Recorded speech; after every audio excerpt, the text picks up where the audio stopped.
Before 1978, China was poor. The nation faced deep poverty. Central planning controlled everything. Individuals had few economic choices. Personal initiative was not rewarded. The state dictated all production. This system did not create wealth. A change was urgently required. The Great Leap Forward aimed to rapidly industrialize. However, it was a terrible failure. Agriculture was severely damaged. Food production collapsed quickly. This led to a massive famine.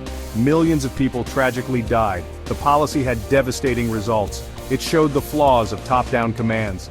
Then came the Cultural Revolution. It brought immense political chaos. Society was turned upside down.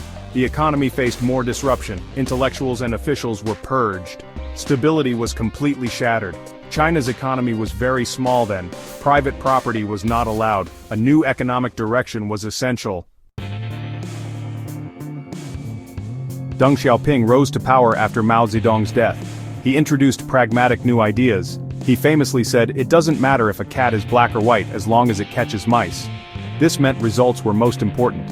Reforms started in the countryside. The household responsibility system emerged. Farmers could lease land from collectives and sell surplus crops.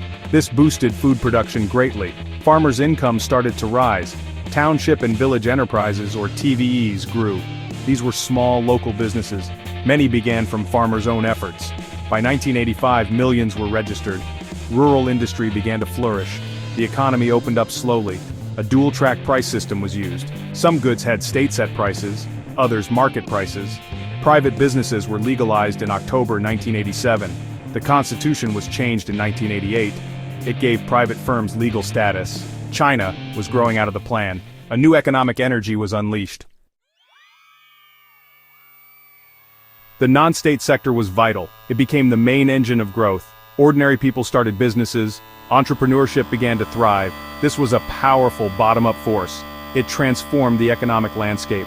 Millions found new opportunities. State-owned enterprises, or SOEs, changed. Their share of output declined. In 1978, SOEs made nearly 80% of gross industrial output. By 2016, it fell to just 20%. Private firms became more important. They were more dynamic and efficient. This shift was fundamental. Deng Xiaoping made a southern tour in 1992. It aimed to restart reforms. Progress had slowed after 1989. Deng urged more boldness. His tour boosted confidence greatly. Market reforms gained new momentum. Millions of entrepreneurs appeared. Individual hard work was rewarded.